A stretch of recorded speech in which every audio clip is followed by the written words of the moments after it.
Um, my name is Betty Tonsing, and I'm on the board of the Indiana Council of World Affairs.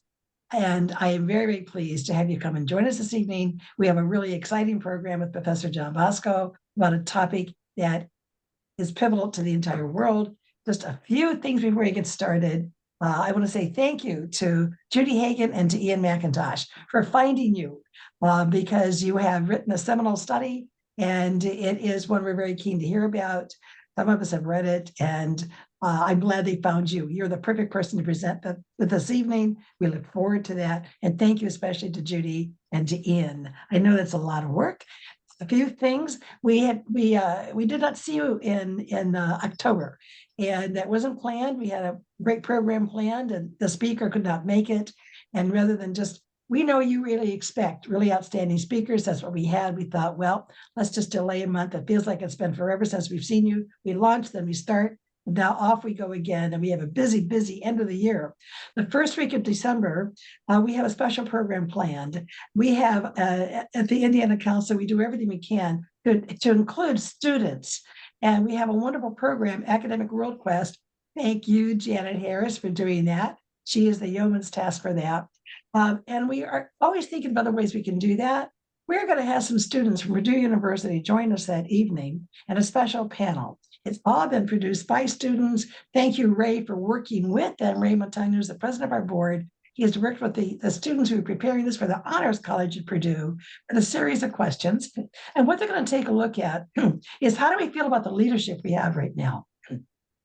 Because they know that in the next 10 years, they're going to be walking into being leaders themselves. Are they getting the education that they need?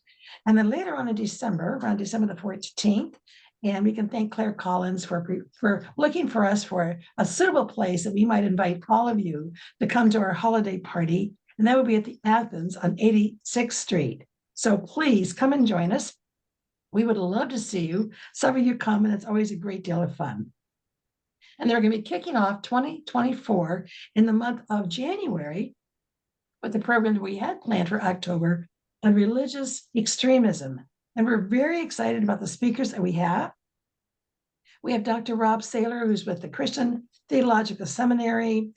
He is the professor of theology and culture at the Center for Pastoral Excellence, and Dr. Andrew Whitehead, who's at IUPUI, or I guess it's what IUPUI. I'll leave it at that. I'm even confused with the new name. I can be corrected later. But what's most exciting is Dr. Whitehead has written a profound study on this. He's considered one of America's foremost experts on Christian nationalism. And we know that this is going to be a really critical hot point for the politics of 2024. And we would like to cover that. And then all of February and all of March is going to be dedicated to this year to just sequential weeks of great decisions. And the committee working with that, which includes Sue Tempero on this board. She's with us this evening, perhaps Claire Collins as well. We've all been working hard on finding really good speakers for those topics, and you'll hear more about that later. So we have got, I'm trying to think what else here. That's a breathtaking, what I call a breathtaking and spectacular array of programs because you expect it. We love doing it because you have come to expect it. And we want to thank you. You show up, you come, and we appreciate that. And I'm going to have Ray say a few words because what we would really welcome from you is your membership. It's only $50 a year. It's very modest. We've been able to present these programs to you now since COVID via this format. And one might think, well, is there much cost? And there is a cost. And Ray, if you could tell us why we are inviting people to join us in membership. Sure. Thank you very much, Betty. And welcome to everyone. The Indiana Council on World Affairs is the premier organization in the state of Indiana providing a forum for discussion of international issues. And we're happy to have all of you folks with us tonight. We are a all-volunteer board, and all the work that gets done here is done by volunteers. And we have, I think, a very hardworking board, but we also need support. We have a number of expenses. The backroom computer software to manage all our programs and so forth. That has a cost to it. We also sponsor the Academic World Quest program for high school students. And one of the features of that program is that we send the winning team to Washington, D.C. For the national competition. And that program we pay for out of our budget. And so the support that people provide through their membership and through their donations helps us provide that support for those students. So there are a number of ways that we spend money. And so we have to kind of increase the ways we make money. And so we appreciate all the support that those of you who are participating in our programs give to us. I've been part of this organization now for 4 years, and it's been one of the joys of my life. And I hope that you folks enjoy this program as much tonight as I am going to. And with that, I want to turn it back to Betty to move on with our program. I can say no more, other than thank you, Ray. And I think that you underscored, I hope it rang true. We value you, we want you, and we really could welcome the support. We are nothing however is going to stop us from continuing to do the programs we have. You've come to expect it, and we have come to expect your support. So thank you very much. And with that, I believe, Judy, you're going to introduce our speaker, right? I am happy to do that. Welcome, everyone. First, a couple of housekeeping matters. After I introduce our speaker, by 7:45, we'll be moving to questions. We have a couple of prepared questions to start the conversation off, but by the time we get to 8 o'clock, it'll be open for anyone to ask questions. So go into the chat. Ian will be keeping track of that. Are you right, Ian? Okay. Wave so they know who you are. It is my pleasure this evening to introduce our speaker. The topic for our Distinguished Speaker Series this month is Ruling the Seas, the Role of Maritime Law and Governance. Why this topic now? Almost 20 years after first proposed, the United Nations developed an agreement called the High Seas Treaty earlier this year. The intent is to protect underwater water life and resources in international waters. But what about the plastic and the deep sea mining and the overfishing in international waters happening already? We are fortunate to have someone in our own backyard who has a great interest in ocean governance, how we got to this point, and some thoughts on what might, could, should, maybe come next. Our distinguished speaker is Professor David Bosco, Executive Associate Dean of the Hamilton Lugar School of International and Global Studies at our own Indiana University. In the introduction to his recent book, The Poseidon Project, The Struggle to Govern the World's Oceans, Professor Bosco says, understanding the tangled historical roots of ocean governance is particularly important at this moment. David is a journalist, author, and academic whose interest is the political dynamics of international organizations and international law, with particular focus on the United Nations and the Security Council. A graduate of Harvard and Cambridge, he is also a contributing editor at Foreign Policy magazine. Earlier in his career, he worked on refugee issues in post-war Bosnia and was a Fulbright scholar in Chile. If you want to know more, just Google him. It's fun to read about it. Please welcome our distinguished speaker, Professor David Bosco. Thank you. Thank you so much, Judy. And thanks to the whole team, Betty and Ian and Ray and Amy. It's been really a pleasure to work with you on this. And I was saying to some of the board members before that this is, hugely enjoyable for me. And my current role at the university is a little bit more administration focused. And so I don't get to engage quite as much as I used to with my research. So I'm really delighted to be with you tonight. And I want to make sure to leave plenty of time for questions. So I'm going to go ahead and share my screen, which should be, you should be able to see a PowerPoint now. And I want to talk you through some of the key themes in this still relatively new book, The Poseidon Project. So the place I might start in trying to, explain what really drove me to write this book and what a lot of the book covers is the intense focus right now in many places around the world, but particularly, I would say, in the South China Sea, on the question of who controls the oceans. And one of the ways that this has manifested itself in the South China Sea, for those of you, and I suspect most of you have been following the news, you'll know that the United States, for example, has been doing a lot of what they call freedom of navigation operations in the South China Sea. And they do these, the US Navy does these around the world, but the South China Sea has become a particular focus. And what the US is doing through those operations is essentially challenging what the US views as excessive maritime claims.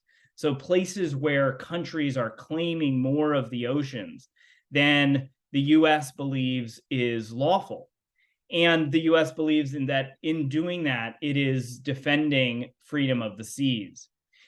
These operations have become increasingly frequent and visible in recent years, and I would say increasingly dangerous. Some of you will have known there's been some reporting in the last few days about some very close encounters between Chinese ships and US ships, Chinese aircraft and US aircraft, and also the aircraft from some other countries.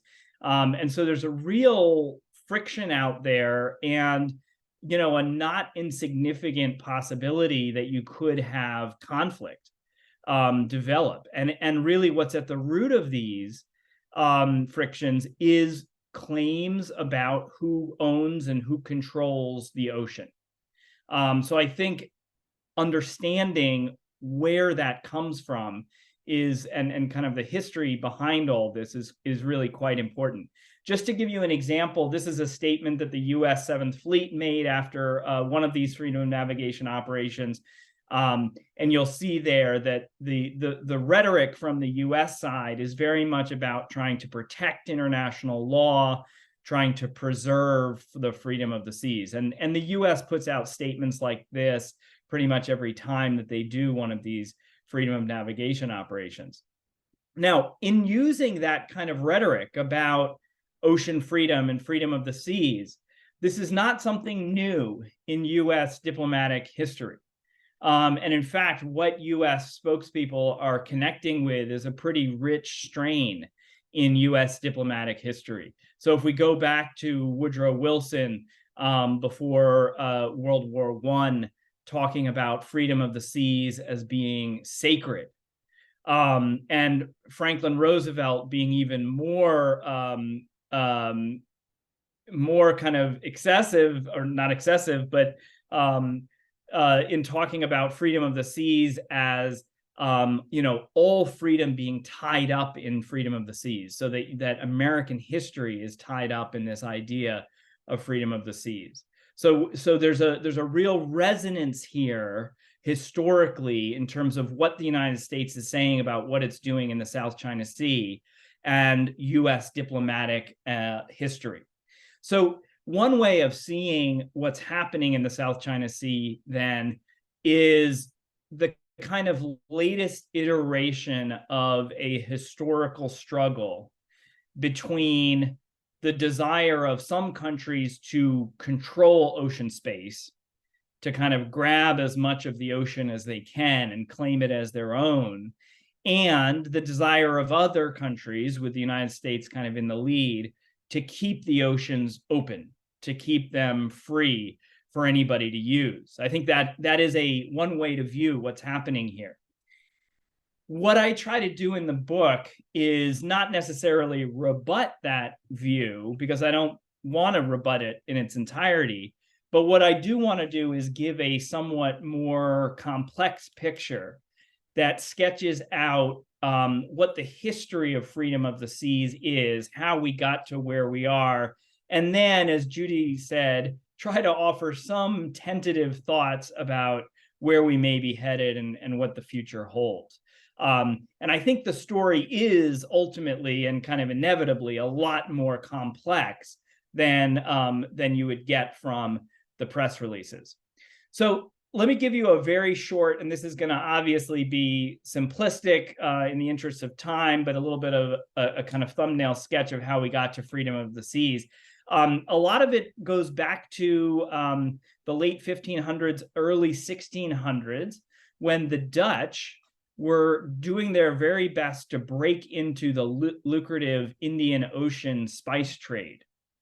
And as they were doing that, the Dutch were a little bit of kind of latecomers to ocean commerce, and the Spanish and the Portuguese had already been there, had already been engaged, obviously, in ocean exploration. And the Spanish and Portuguese had not only already engaged in it, but they had already effectively divided up the oceans between them.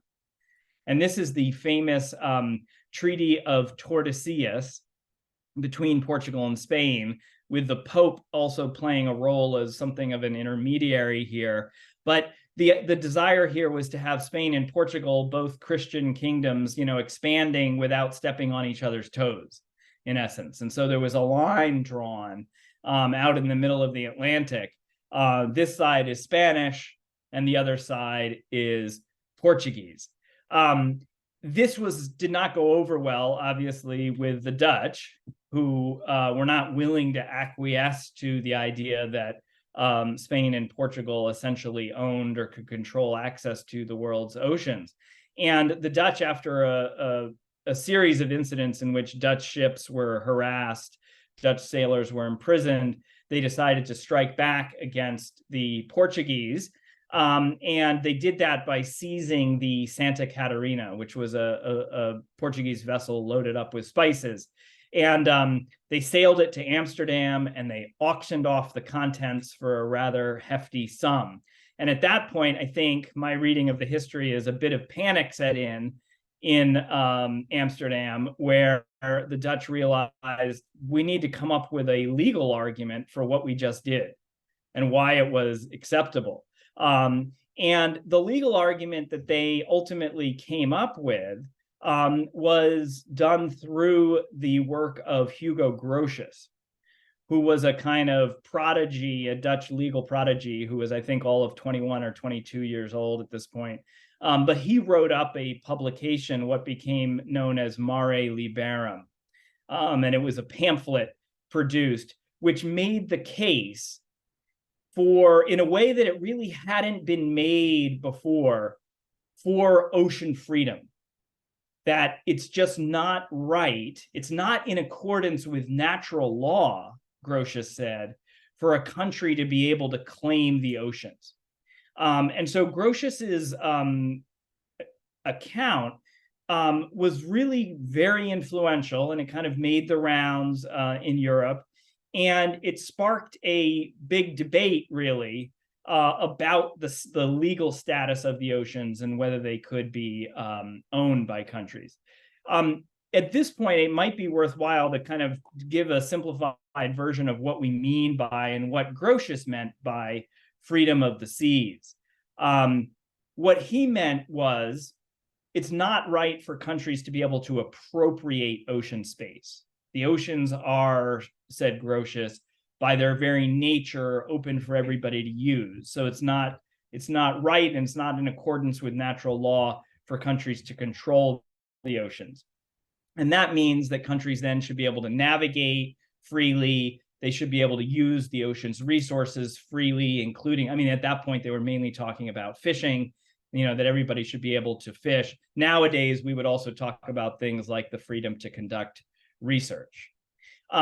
This salvo by Grotius got plenty of response, including by an English lawyer named John Selden, who wrote a kind of competing pamphlet called Mare Clausum, or the Closed Sea, which challenged all of Grotius's arguments and contended that there's no reason that countries shouldn't be able to control the ocean.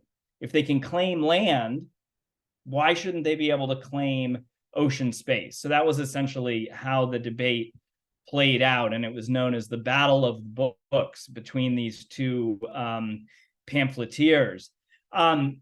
Now, what happens, of course, on the political stage here and the strategic stage is that for all the relevance of Spain and Portugal and the Netherlands, it's, of course, the British in the 17th and 18th centuries that really emerge as the dominant maritime power. And so really, they're going to have a huge say in kind of what the rules are for the oceans as the dominant maritime power. And I think one of the interesting developments I try to track in the book is how the British ultimately turned around. They were originally much more open to the idea of the mare clausum, the closed sea, that countries could claim the ocean, because there were several, a succession of English kings that wanted to claim the English Channel and wanted to claim all the waters near Britain.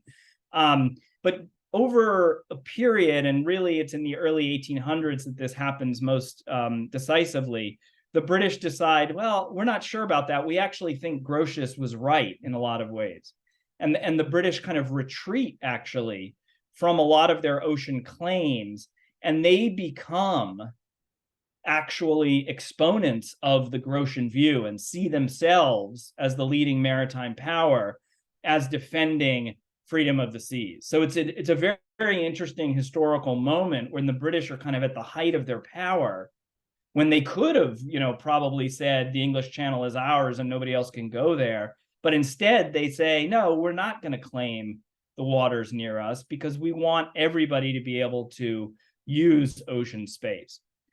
So that leads, I think, to what you would describe as the golden age of freedom of the seas, which is the period really right before World War I or leading up to World War I, where the British have mostly become Grotian in their view, and they are working to slap down any country that wants to claim, a 10-mile territorial sea or more. And at the same time, you get major increases in maritime commerce, expansion of fishing activities. Piracy has become less of a concern, in part because of British military naval strength.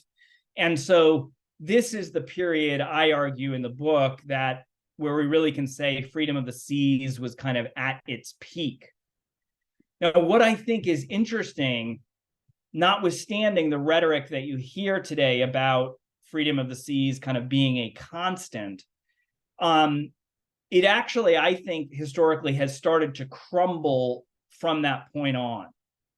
That for a variety of reasons, freedom of the seas has really been under strain since the world wars, certainly. And part of this was militarily what happened during the world wars, which were massive closures of ocean space, stuff that had never been attempted before. The British essentially working during World War I to close off the North Sea to the Germans, and a barrier of mines being laid in the ocean. And so countries were much more ambitious during both world wars at trying to control and limit the access of others to ocean space.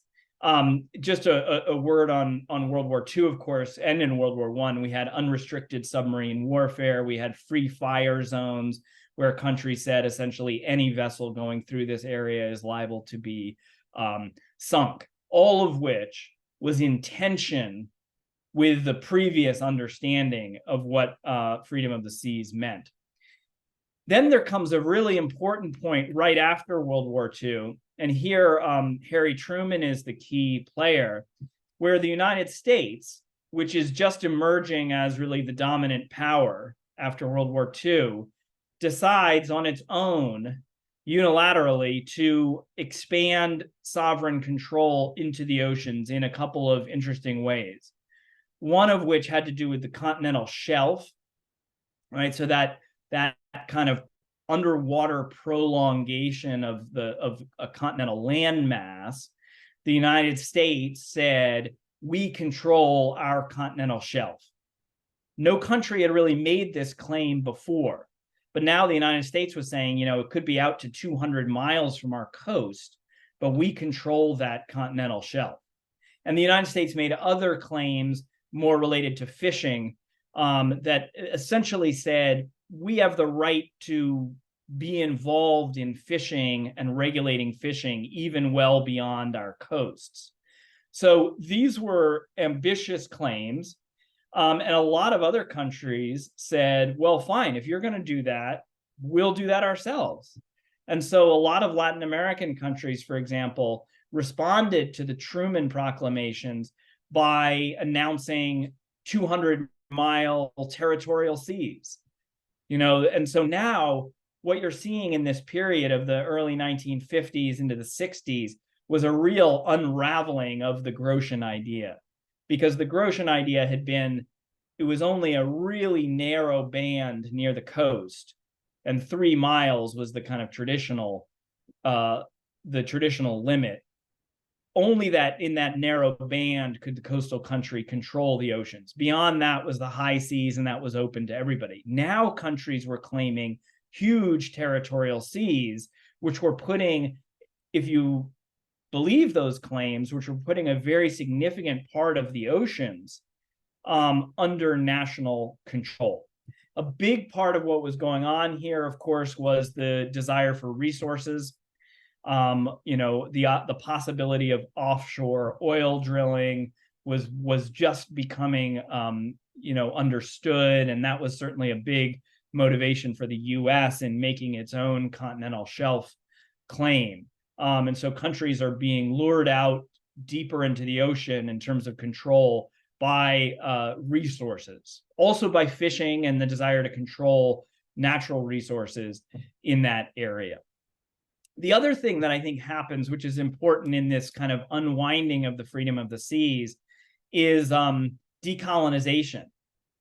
So the period, of course, in the 1950s and 60s, where a lot of the world that had been colonized in Africa and parts of Asia gets independence. And these countries start to participate in the UN, they start to participate in international fora.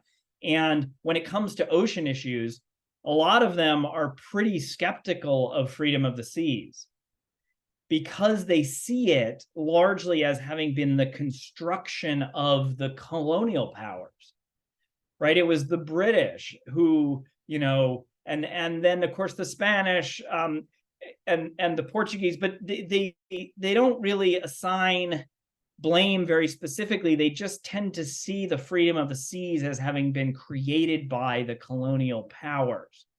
And that really the world's rich colonial powers had benefited from the freedom of the seas. This is a quote from an Iranian delegate at the 1958 UN conference on the law of the sea. And so you see here the kind of visceral reaction against freedom of the seas. And this is an excerpt from the US delegation to one of these conferences, which is noting that, there's not a lot of support out there in the world anymore. When we talk about freedom of the seas, people start rolling their eyes. And so it was a real shift in terms of the tone and tenor of the debates. The other important element happening, of course, is on the environmental front. And here, this is an image of Rachel Carson. She's obviously most famous for her book, Silent Spring, about pesticides and the dangers of pesticides. But Rachel Carson's early work was all about the oceans.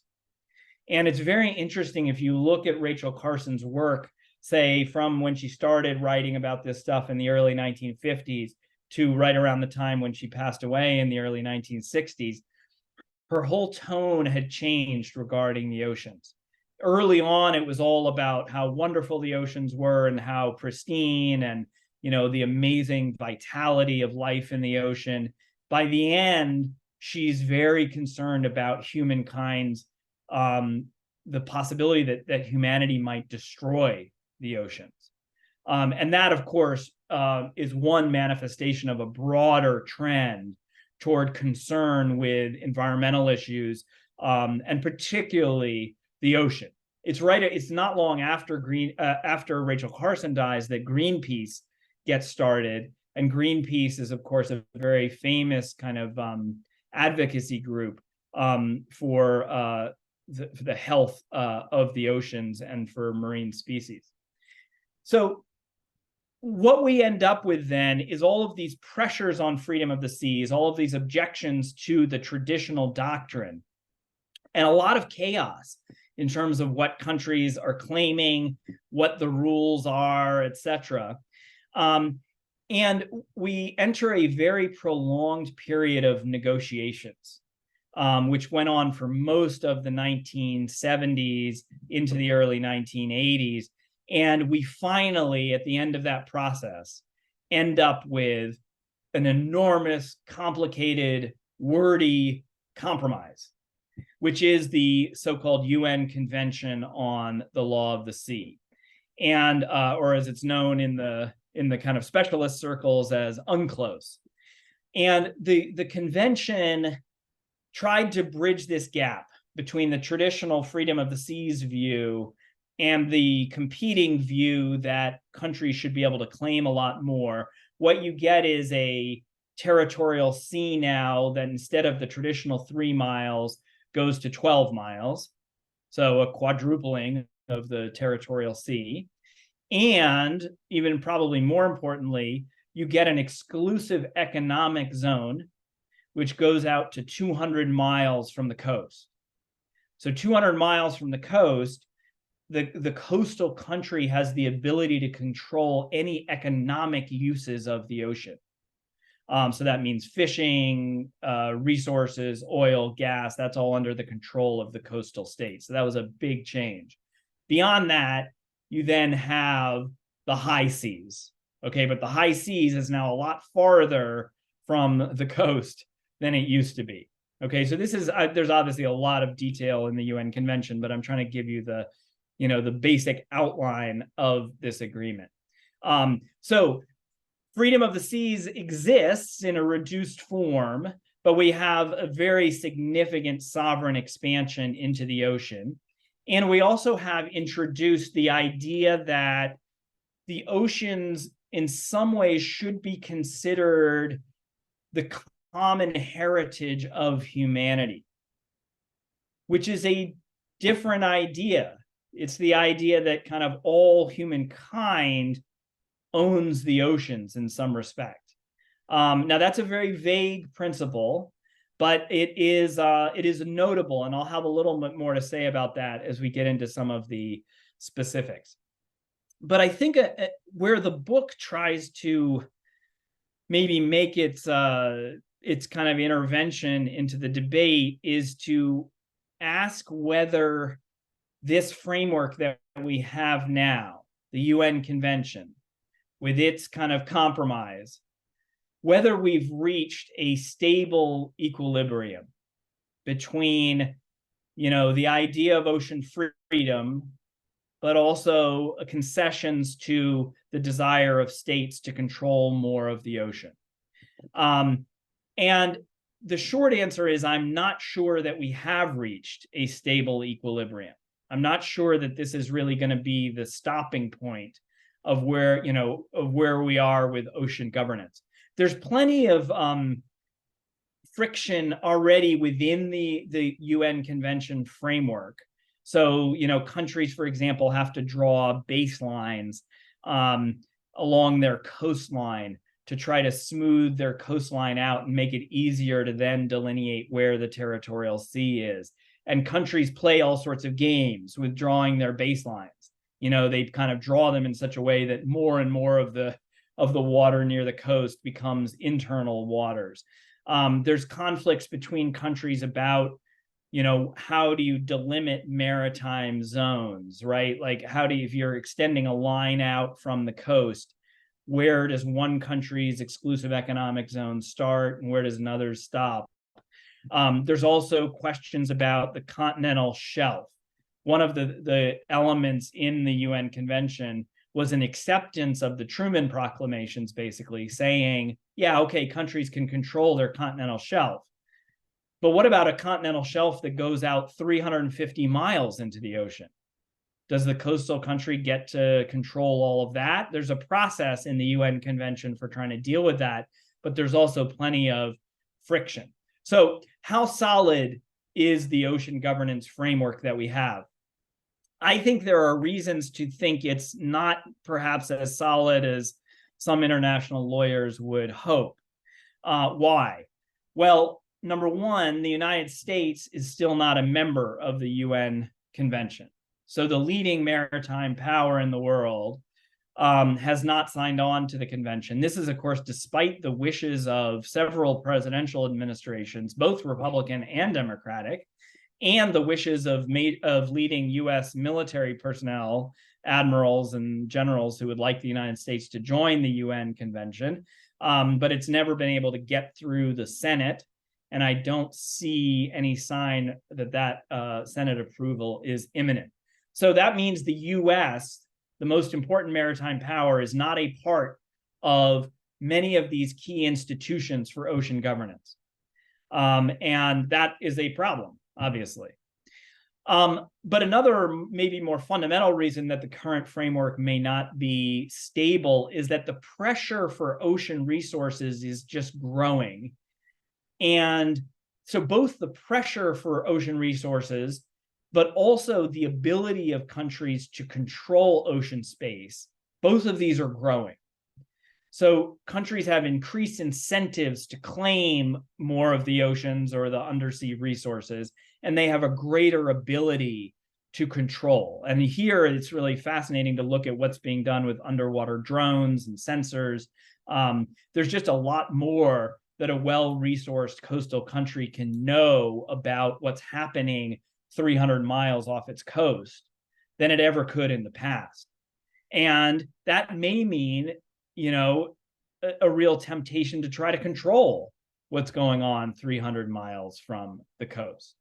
There's also intensifying concerns, obviously, about overfishing and marine degradation. And Judy referenced some of this early on, talking about plastics, talking about overfishing, unregulated fishing, which leads many people to feel like the current legal framework is just not working adequately. So that leads to the question of kind of what happens next. You know, we're obviously not in the world of Grotius anymore. We're in a kind of messy compromise between Grotius and, you know, Grotius's opponents, so to speak. I think there are two principal paths forward that I might highlight. One is the greater internationalization of the oceans. So instead of just making the argument about ocean freedom versus state control, let's talk instead about international control of the oceans, so that we have some international bodies that can regulate what goes on the oceans. And so this connects a bit with the idea of the oceans as kind of the common heritage of humanity. That, you know, if it's the common heritage of humanity, then humanity should be governing it through international instruments. One of the interesting ways this has been attempted is through marine protected areas, including that go out onto the high seas, where countries negotiate to create these marine protected areas where fishing, say, is not allowed, other, you know, uses of that ocean space is not allowed. I can get it, if people want to talk about it, I can get into some of the legal complexities of this, but this is a tool that has been used, that has been attempted. When it comes to seabed mining, the idea of pulling valuable resources off of the deep seabed, this is kind of one of the most interesting areas where there actually is an international body, the so-called International Seabed Authority based in Jamaica, which has the responsibility for regulating any mining of the deep seabed. And so one of the stories I've been really tracking is how well is the International Seabed Authority working? And the short answer is we're just finding out now, because commercial seabed mining is only now really becoming technologically and commercially viable. There are companies now that feel like, yeah, we have the technology, we believe we could go down to the deep seabed and pull off of the ocean floor polymetallic nodules that contain manganese and nickel and other valuable stuff. And we think we could do this and make a profit. And that has a lot of countries very interested, not just because of the potential financial benefits, but also the strategic benefits of having these vast new sources of some of these minerals. And some of these minerals and resources are going to be quite important as we talk about a transition, a green transition in energy. And you talk about the increasing importance of batteries and a lot of these resources that are found on the bottom of the ocean could be quite important. But that'll be a really important test case for the internationalization of the oceans. Can you really have effective, meaningful international control? Judy also mentioned the new High Seas Treaty, which was just, relatively recently agreed. And it experiments with several of these ideas with marine protected areas. Also, the idea that countries using the high seas need to file environmental impact assessments to try to, say in advance what they think the environmental impact will be of using the high seas. It also talks about trying to share the benefits of high seas resources so that, if, for example, some company, let's say, let's just pick Eli Lilly, let's say they find some amazing genetic resource in a marine organism, and they're able to commercialize that and turn that into a cancer drug. And they make millions and millions of dollars from doing that. Well, what some people have said at the UN is that should be spread around, because if that marine resource, if that genetic resource came from the oceans, came from the high seas, then that's the common heritage of humanity. And there should be some profit sharing then from that. That's obviously a very contentious point. Eli Lilly would not like that, nor does the US government like that idea very much. But it's a contested issue out there. All of this international infrastructure for the oceans is relatively new and very fragile. So as I said, the International Seabed Authority is really just starting in terms of its real regulations. What you see here is a map of some different international fisheries organizations. So these are basically groups of countries that get together and try to take a part of the ocean and say, we're going to manage the fisheries in this area so that we don't overfish and destroy the fish stocks. But all of these organizations are, again, relatively new and of very varying effectiveness. So I would say we're kind of in this experimental stage almost in terms of how effective international governance of the oceans can be. So that leads me then to the alternative, right? So if greater internationalization of the ocean is one possibility, we should not diminish the unilateral temptation. And after all, the Truman proclamations were made unilaterally.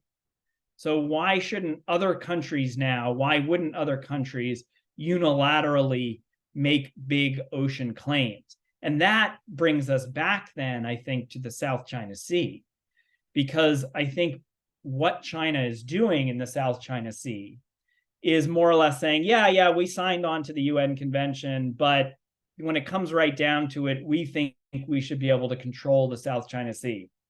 And we're going to do that. And we have the ships to do it. We've got, we're producing more and more ships every year. We've got a Navy that is now kind of competitive with the US Navy. And we're just going to say that the South China Sea is our kind of special waters where we get special rights.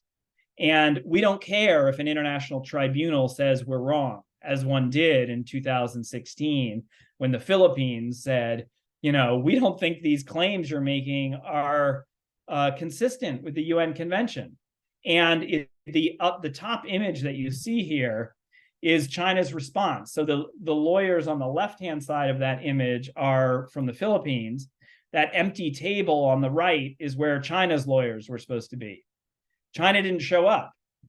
They just said, we're not participating in this, and we think any ruling is going to be, worthless.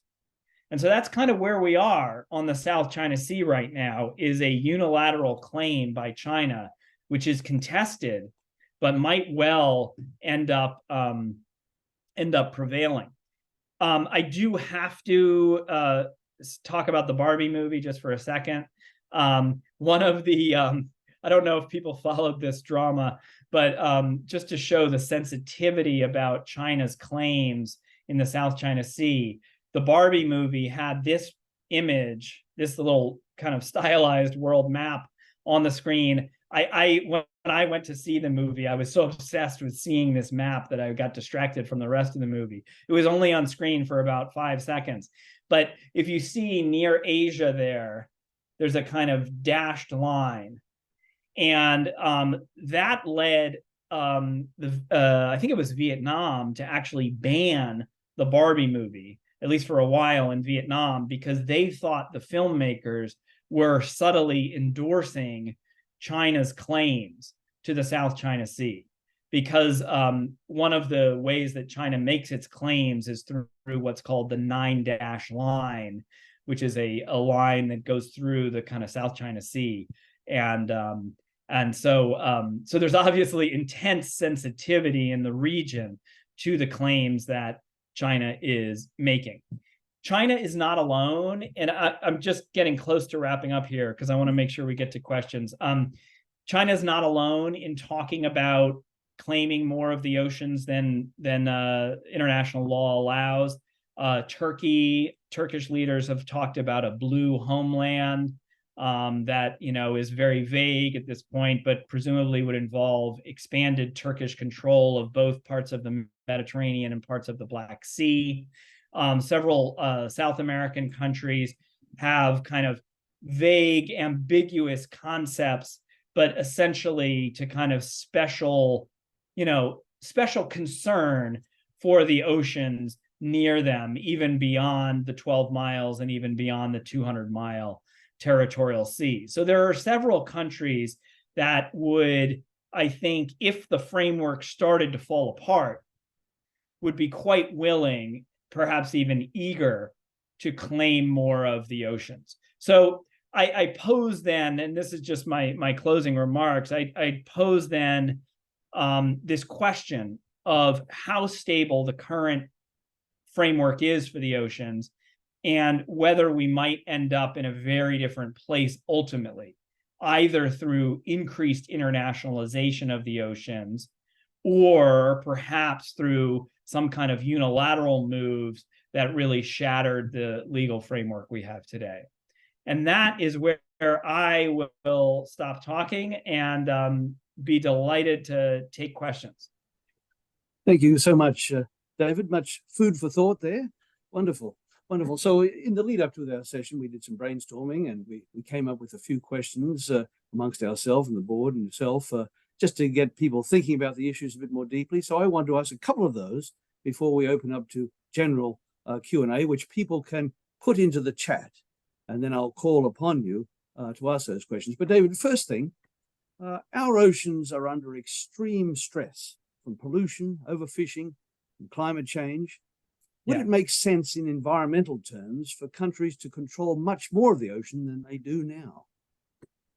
Yeah, that is a great question, Ian, because there are people who argue, and this is a kind of tragedy of the commons kind of argument, that if something is a common space, if it's unowned, it will inevitably be despoiled, because nobody really has the incentive to protect it. Nobody really, when it comes down to it, countries are just not going to be willing to expend the resources that are necessary to protect a common space.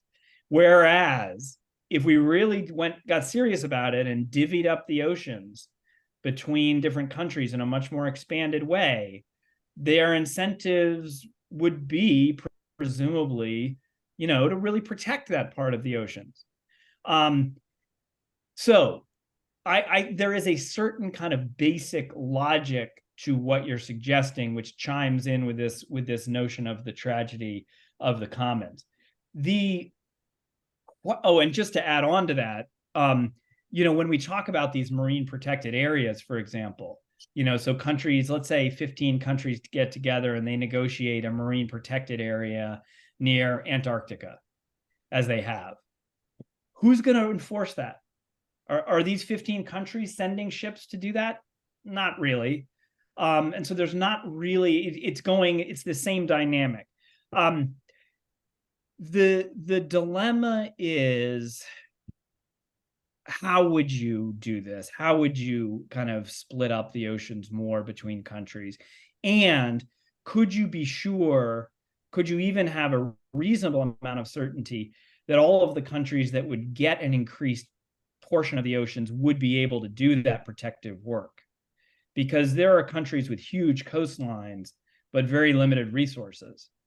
And, what would it mean? Just to give you an extreme example, Somalia right now. So Somalia has not had an effective government now for a number of decades. It has a large territorial sea, a large exclusive economic zone. There are plenty of countries, fishing boats that just go in there and fish, without letting anyone know, without there being any control. So it doesn't necessarily solve the problem to kind of just divvy things up more between countries. But I do think there's a kind of power to what you're suggesting. My view, I guess, would be that internationalization is probably a better option. But I fully concede that we don't know yet whether internationalization will really work. All right, very good. I've got one more introductory question. I'm going to hand over to Ray for a question. But David, one of the hot button issues for environmentalists is seabed mining. So how are countries deciding whether to authorize mining of the seabed? Yeah. So here, it's important to be precise about where we're talking about. So within a country's exclusive economic zone, they have already the full authority to authorize seabed mining. Okay, so if we're talking about 100 miles from the coast, some company wants to go down there and dig stuff out, that's totally up to the coastal country. The real question is whether it's beyond, of course, into international waters. And when you go down to the seabed there, you are supposed to have authorization from the International Seabed Authority. If you're going to do that, if you're a member of the convention, you need to go through the International Seabed Authority's processes. What's really fascinating to watch is the International Seabed Authority is right now stuck on coming up with regulations. They haven't been able to finalize regulations including for environmental questions, for how you would do this seabed mining. And a number of countries, prodded by activist groups and environmental groups, have started to say, hey, maybe we should just hold off on this whole thing because we don't know enough about the ecosystems down there. It would be reckless to start seabed mining, which I'm sympathetic to. But what the point I think maybe they don't fully take into account is, okay, that mining is going to happen somewhere. If it's not happening on the seabed, it's going to happen on land. And there are some horrific environmental and human rights questions associated with land-based mining. So you're really in a world of some difficult choices here. But that's where we are, is we're kind of stuck on the International Seabed Authority coming up with binding regulations. Thank you. Ray, please.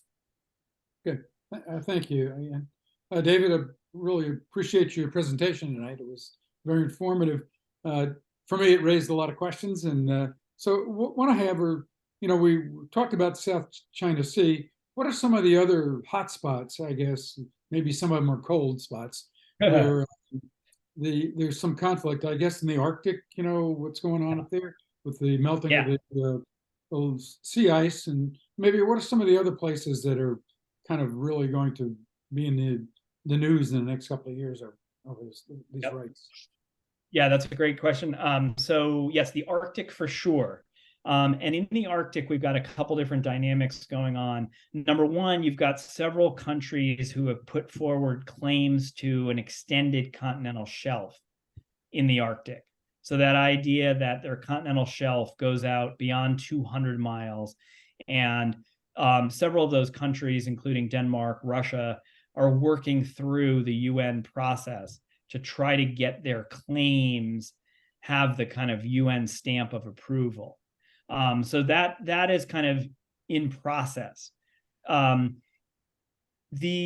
I would say the more salient issue in the Arctic is about the passage of commercial vessels through the Northwest Passage, which goes through kind of the Canadian archipelago, and the Northern Sea Route, which goes along kind of Russian territory. Here there's a very important legal dispute where Canada and Russia claim that those passages, those maritime routes, are part of their waters. That basically, in essence, their claim is you can't go through the Northwest Passage without getting Canada's approval. Or Russia's view is you can't go through the Northern Sea Route without getting Russia's approval. The US contests that, and so do several other countries. And so right now we're in a bit of a a kind of legal Cold War on this issue, where each country has said we have our positions and we're sticking to them, but it hasn't yet, commercial traffic along those routes hasn't yet become quite viable enough and quite frequent enough for it to be a real hot button issue. But it could well become as the ice melts more and those routes become even more viable, because it would save shipping companies a lot of money to be able to send a lot of vessels through the Northern Sea Route or the Northwest Passage. So I would point to the Arctic for sure. Other areas, the Eastern Mediterranean, there's competing claims. You've got Greece and Turkey. Turkey is one of the countries that the few countries that has not joined the UN Convention, mostly because it worries that accepting that each Greek island has a 12-mile territorial sea would turn the Aegean basically into a Greek lake. And Turkey's not willing to accept that. And they've told Greece, if you assert a 12-mile territorial sea around each of your islands, that would be a cause for war with Turkey. So that's always a hot spot.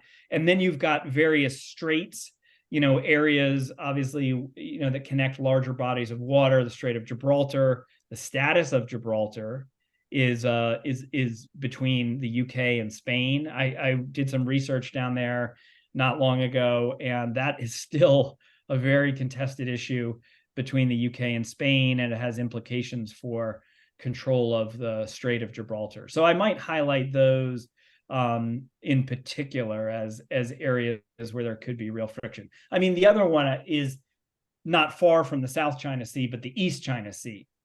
And there it's more about the Senkaku Islands and the contested claims there between Japan and China, which is a somewhat distinct issue than the South China Sea. Just kind of follow up a bit there. Is Denmark's claim because of Greenland? Yes, that's right. Okay, I was wondering because Denmark isn't on the. Yeah, exactly. Through Greenland. All right, we've got two questions. First is Jamie and then Amy. Jamie and Amy, if you could, Jamie, go first, and if you could introduce yourself, please. Hi, everybody. My name is Jamie Dorner. I'm based in DC, and I don't know when Professor Bosco had this become a research interest, but I don't think it was any time between the years of 2010 and 2014 when he was a professor at American University where I studied. But when he released the Poseidon Project, I immediately bought it. I read it, and I wished for, another one right after it. I loved it. But just kind of a question and an idea. What do you think about the area of the Galapagos Islands and a lot of what China is doing there, and the whole notion of, illegal flags and all of this issue? and the marine protected area, exclusive economic zone, all these kind of buzzwords being thrown out there, but something that the outgoing president of Ecuador actually did do to expand that. I know Latin America is not usually talked about, but that's another area. Yeah, well, it's great to see you, Jamie, and little blast from the past. Yeah, so a lot of the issue around the Galapagos and actually around several parts of South and Central America has been the Chinese fishing fleets. So China has really amped up its game in terms of fishing fleets that operate far from home, that stay at sea for long periods. And it's actually legally complicated what's happening. Well, I should say sometimes it's legally complicated. Sometimes what's happening is very clearly illegal. So there will be Chinese vessels going into, and not just Chinese, but China's fishing fleet has been very active. Sometimes they'll just be going into other countries' exclusive economic zones, hoping that other country doesn't notice, and fishing. That's clearly illegal. More complicated is, as I understand it, what China has often been doing is kind of hovering right outside the 200-mile mark. So they're right outside of countries' exclusive economic zones. And as the kind of fish population, obviously the fish are not lawyers, so they're not like, got to stop here, we're at the 200-mile mark. And so these fishing fleets will then scoop up, the fish right beyond the exclusive economic zone, which of course drives the coastal countries mad, because they view this as kind of their fish population, and China is hanging out right outside. Now, the legal answer should be that, well, that portion of the ocean should be governed by one of these international fisheries organizations, fisheries management organizations. And there are two problems here. One is sometimes these fisheries management organizations haven't been set up in certain parts of the ocean, or they're just being set up, so they're not really operational. But the deeper problem is that no country is required to join a fisheries organization. You actually don't have to.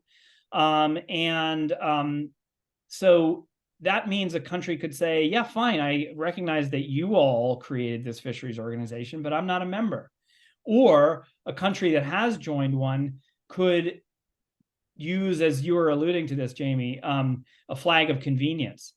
So you could reflag your fishing vessels under the flag of some country that hasn't joined the regional fisheries organization. And then in legal terms, because that vessel is governed by the flag that it flies. This is a big problem when it comes to ocean governance, is flags of convenience.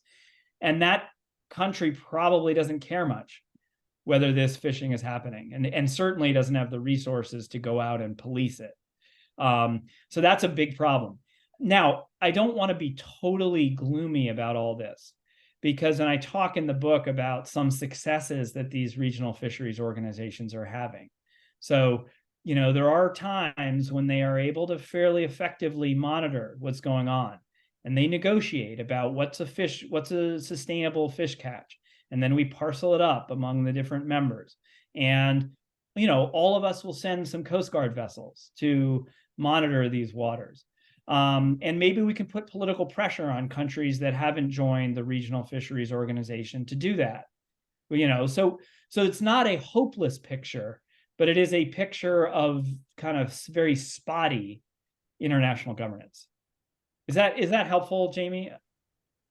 Yeah, and I think it's pretty interesting. I mean, I specifically focus on Ecuador and the illegal fishing, and the incoming president's wife is from the Galapagos, and a lot of his ministers are from the Galapagos. So I'm wondering what kind of message that's sending to the rest of the world.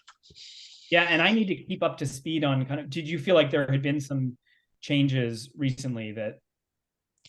I think in the last 6 to 9 months, there's been a lot of progress, and I can message you on LinkedIn about that. Yeah, please do, because I want to keep up to speed on that. All right, thank you. So Amy's question was actually from Joanne Rudolph, and then we've got Parag Patel. So Joanne, please introduce yourself and ask your question. Joanne? No, let's go on to Parag Patel. Hi, thank you for your informative presentation. I was at the Fram Museum about 10 days ago, and yes, please introduce yourself, Parag. Sure, it's Parag Patel with Value Investing Partners in Indianapolis, and I was at the if you can see me, I was at the Fram Museum in Oslo about 10 days ago, and the Norwegians are fairly proud of their role in promoting maritime unity in the world, particularly in the Arctic Circle. And I'm just wondering if you could comment about any knowledge or interesting things you can talk about in that regard. That's interesting. Norway is kind of an interesting country because they get some flack because they are kind of one of the countries that actually is still somewhat into whaling. And so from an environmental standpoint, Norway gets some real flack about that.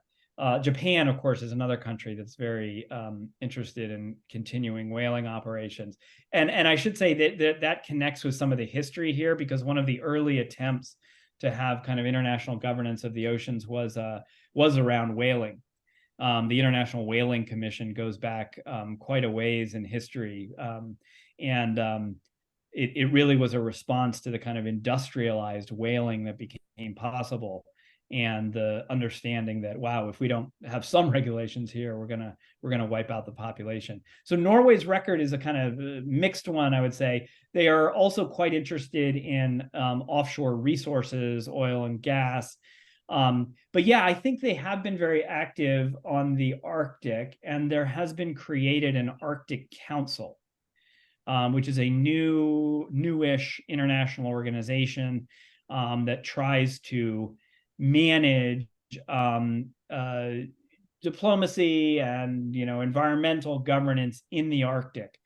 One of the interesting developments is, at least as I understand it, the Arctic Council's operations have kind of hit a roadblock because of, obviously, the Russian invasion of Ukraine, the unwillingness of many countries to participate diplomatically with Russia.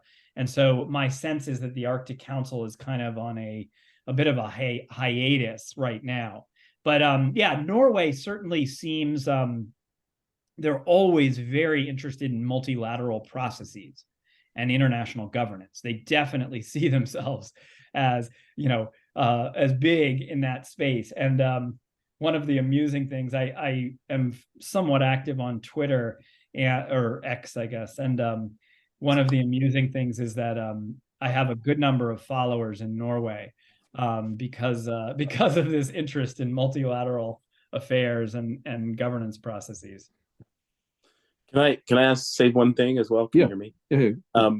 So it's funny. I actually was at the Norwegian embassy about 3 weeks ago and met some of the defense attaché and some people there, and they joked that the 60 Minutes did a special about the hunting for subs, in the Norwegian Sea, but they actually do cooperate with the Russians up in the Arctic Circle because it's a remote area, and when they need help, the Russians call them and they call the Russians. And I think it's a remarkable point where we can turn something into where on certain situations, despite the animosity and disagreement, they still find a way of connecting with people. And it's kind of, I thought it was interesting. Maybe you'd have some light about that, No, I think that is interesting. And certainly when you're talking about kind of, maritime commerce or any kind of, navigating through kind of ice, areas where ice is a real danger, you need to have cooperation. And there was after the Titanic disaster, there was an early example of that kind of cooperation where they set up like a multinational patrol to try to help make sure vessels were avoiding icebergs. And so it sounds like what you're talking about between Norway and Russia is kind of, more of that type of kind of very practical cooperation, which I agree is heartening to see that kind of thing go on, even at a time of real intense, intense political pressure. It's interesting just to note that, of course, we've had new revelations about the cutting of the Nord Stream pipeline. I was just going to talk. I was going to ask you about that. Yeah. And what were the new? I haven't kept up with the latest. Well, it seems fairly well sourced now that it was Ukraine, that it was a Ukrainian kind of operation.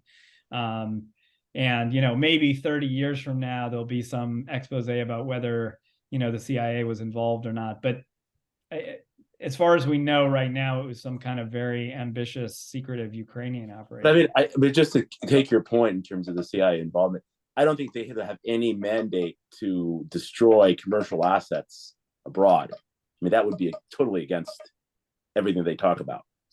Yes. But okay. But that was a rather unique moment, right after the Russian invasion of Ukraine when. No, but I mean, it's really troubling though, just that the Ukrainians, it doesn't lend itself in terms of the great society who they are, in terms of, it's really sad that they would blow up commercial assets that's not theirs, that they have no right to do that. It's really pretty amazing. But anyway. Yeah, I mean, wartime is. Yeah. All right, so let's keep moving. So now, David, oceans are very much in the news today. I mean, we think of the South China Sea, as you've raised. I mean, we hear a lot about dead zones in the ocean. Yeah. And just earlier this week, of course, Australia announced that it would take in all of the Tuvalu residents as their island is sinking.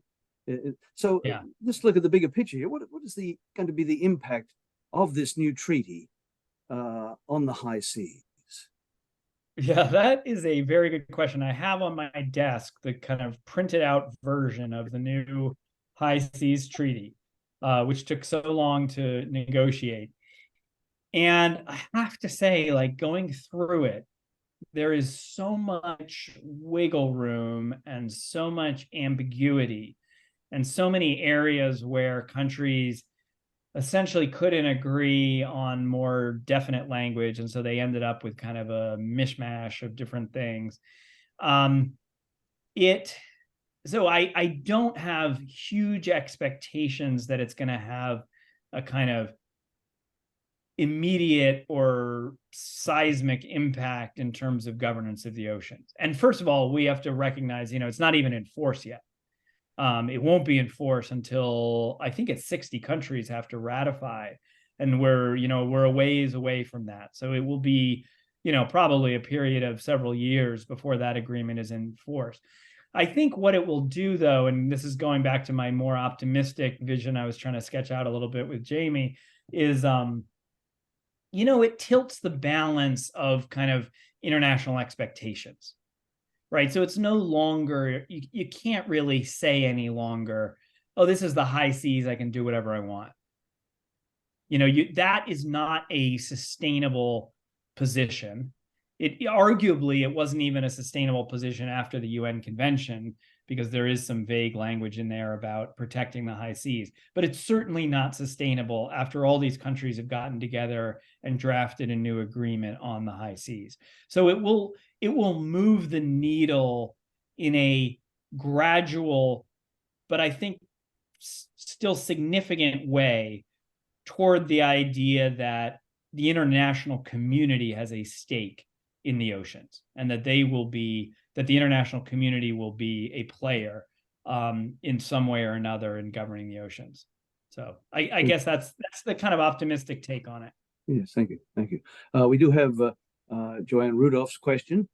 So it's relating to desalination, and as fresh water becoming more of a scarce resource, is there? How do we choose? How can this? Does this need to be controlled? The desalination process. Yeah, that is I have to confess some ignorance about that. But it's always struck me as,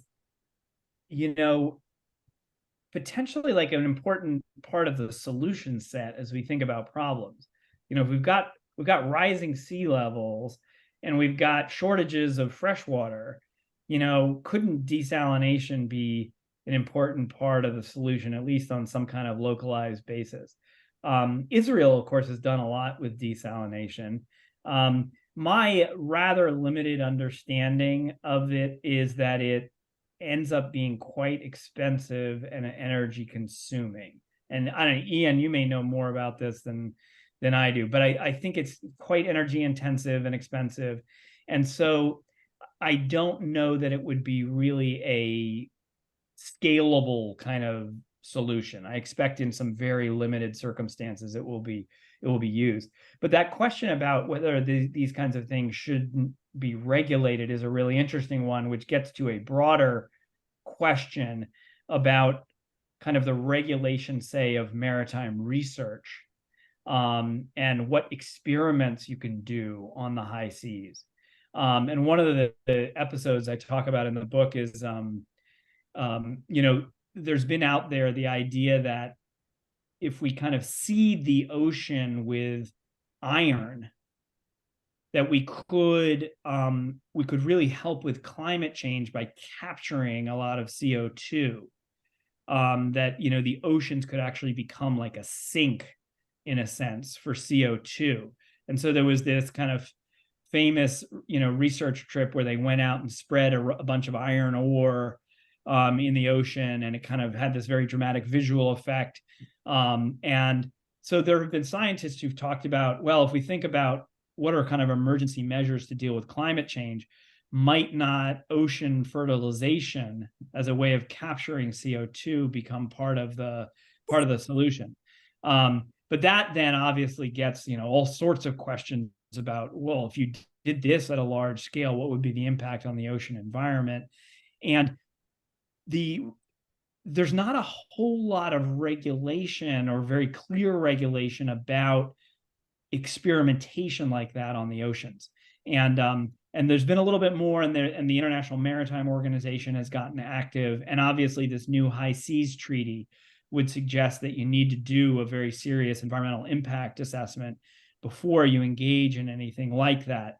But there's a lot of areas where things are just not very clear in terms of the regulation. So that was a bit of a leap from desalination, but, but hopefully still of use. Yes, yes, very much so. So we have time for another couple of questions. So I know, Ray, you had your hand up, and Judy. Okay, well, thank you very much, Ian. As you were talking about this, I kind of had a little tangent here in terms of the idea of the commons. And yeah. So we've worked with Antarctica, and Antarctica has managed to kind of stay not territorial. But I was also kind of even went a little further and started thinking about the moon, you know, in terms of as an analogy to the oceans. The moon is really doesn't abut, you know, obviously territory on Earth. You know, how are we gonna, you know, maybe use some of that same thinking about the oceans with the exploration of these other places? Absolutely. And there's a lot of connections between space law and oceans law. And so a lot of these ideas of kind of the common heritage and non-appropriation and freedom and those ideas. So people drafting some of the first space law agreements were, I think, heavily influenced by maritime law. And actually there's a scene in The Martian, that movie with Matt Damon, where a kind of astronaut is stranded on Mars, where he talks about this connection with maritime law and talks about, you know, whether he doesn't count as some kind of pirate because of what he's doing. So so that connection is very much there. On the Antarctica, that's an interesting case, because now that's obviously not about the oceans per se, but about a continent. But you know, countries have made claims, legal claims to Antarctic territory, but what has happened is they've basically agreed to make all those claims kind of latent. So there are claims there, but countries are just not trying to enforce them, and instead they've ended up with this kind of international structure.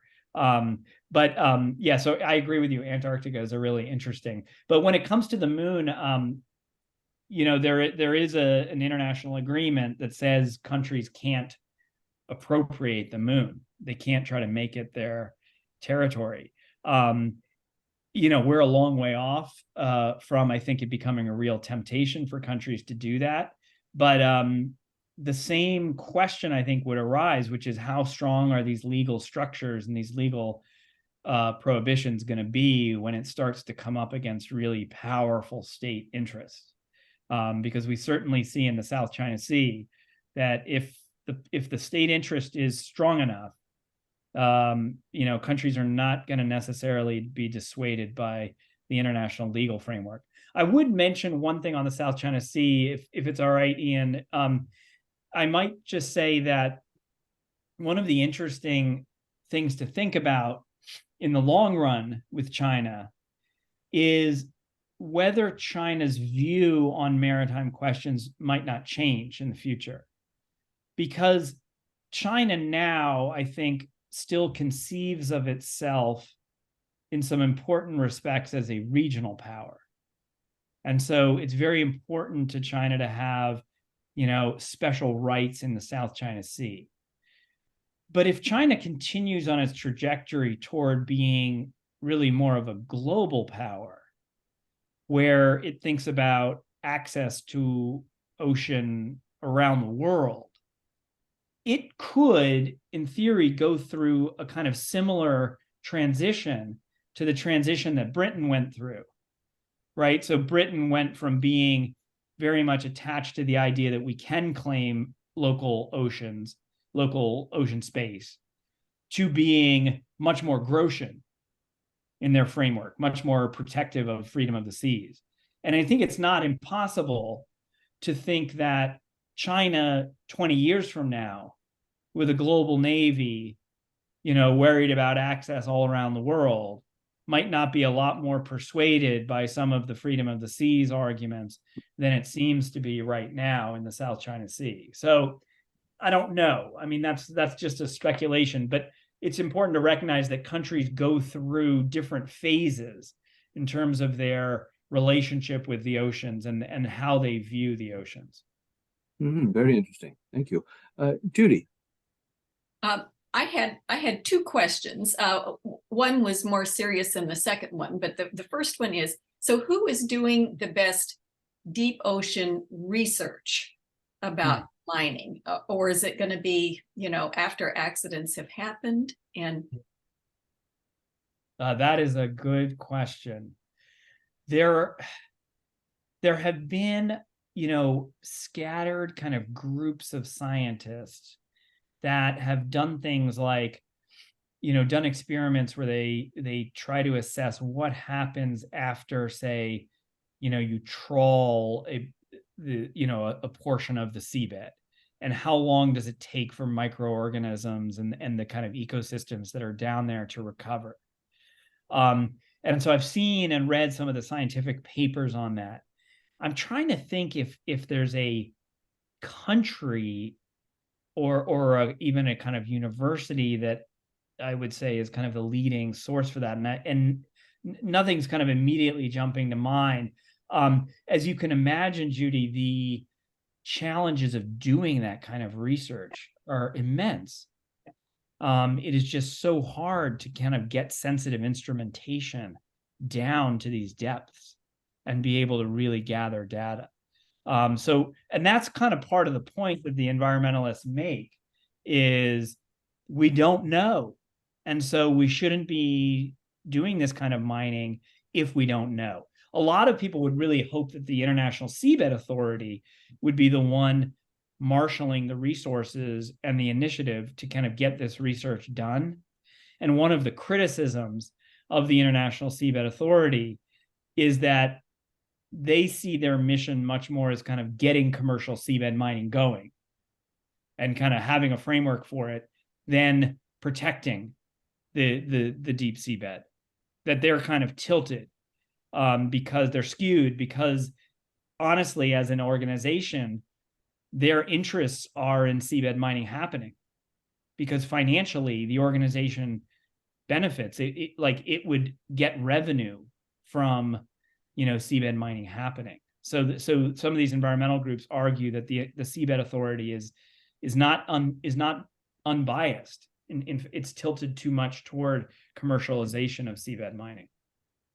so that's why all the environmental groups are down there. Exactly. Yeah, because I was trying to follow that.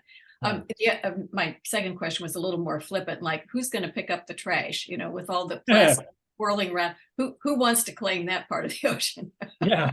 Well, so you may remember toward the end of the book, I talk about this group, the Ocean Cleanup, which was started by a young Dutch, interestingly, from the same city as Hugo Grotius, and a young Dutch guy who got really obsessed with plastic in the ocean. And he set up an organization, which is now a multi-million-dollar organization, that sends out collectors into because of the way the ocean currents move, there's some parts of the ocean where a lot of the plastic coalesces. And they've set up collectors that go out and kind of scoop up a lot of this plastic. And they also have what they call interceptor vessels that they've put near the mouths of certain major rivers where a lot of plastic is flowing into the oceans. They have to do it with the permission of the coastal country. But out on the high seas, this organization can say, hey, we're free to do this. We're free to clean up the mess that, Ocean Freedom has made. And so we're going to use Ocean Freedom and our ability to go navigate out there and set up these collectors to try to clean up some of this mess. So that's at least one organization that is active on trying to clean up the oceans. Have they been successful? I mean, they were in the news when their first thing failed, but then they've had some successes. It's all a question of how much can reasonably be achieved, and are they just kind of, really doing the tip of the iceberg? Or I get press releases from them that indicate they think they're really making an impact, but it's kind of early days still. All right. If there's no further questions or comments, I'm going to hand over to Betty for the final wrap-up. You're muted, Betty. I know, yes. Thank you, David, very much. This was wonderful. And I want to thank you to the audience for being so engaged. We care about this, and I think we learned a great deal tonight. And I want to thank you very much. We are having, as Judy was mentioning, in one of our great decisions topics will also be something related to the high seas treaties. And I thought, well, can't we just have this man twice? Why not? I'm serious. I mean, this was fantastic. David, thank you very much. Thanks so much. There were great questions. Yeah, well, at the end of a program like this, I'm not sure whether I'm feeling really better about what I've heard and more concerned. And it's left us with a lot to think about. And so it's, when Ray brought up the issue of the moon, I just kind of feel like we have to own it at all. The greater concern, of course, is can we come to an agreement that the oceans are really at peril? We have to take care of that. So thank you very much. And I want to thank Judy and Ian again for finding you. And I want to thank all of you for coming and joining with us again this evening. And with that, this is the part of the program that I always hate, not saying goodbye. David, when we would meet in person, people would hang around and they'd cluster around you, right, and ask more questions and walk you out to your car and want to go get a beer. And I know we all miss that. But Zoom has also allowed us to really reach out and have people more than just from Central Indiana come into our programs, which is really great. But the goodbye seems a little easier as we're sort of gently walking out the door. And with Zoom, it always feels so abrupt. But I want to thank you for coming this evening, all of you. And if anybody else wants to say anything, Ian, Ray, final word from Ray. Yes, well, thank you, David and Ian and Judy for putting the program together tonight. And as I said earlier, this is a great organization, and we appreciate it, all your support from our participants. And we look forward to seeing you at future programs. And for those of you who might be interested in joining us for our holiday celebration on December 14th, we're glad to have you join us. So yes, and also the student program too. We don't have a set date yet because we're still trying to we're trying to make that a hybrid for students at Purdue if we can find a venue. That will be the first week in December. And it would be really wonderful if you could join. They have put an enormous amount of work into this. And it's a serious topic to them. And that is, how do we feel about you all leading us, and are we getting the educations that we need to run in? So, and we're going to see how that goes, because if, our hope is that we want to engage more students in what we do. And this may be one of the ways to do it. Everything will be posted on our website Yep. in the next few days. So That's right. forward to that. Indiana.org. Indiana World. Indianaworld.org. Thank you, David. Thank Thank you you, so much. David. Betty, Happy Ray, Thanksgiving, all by the very way, best. to everybody. By the way, happy Thanksgiving. Can't forget that.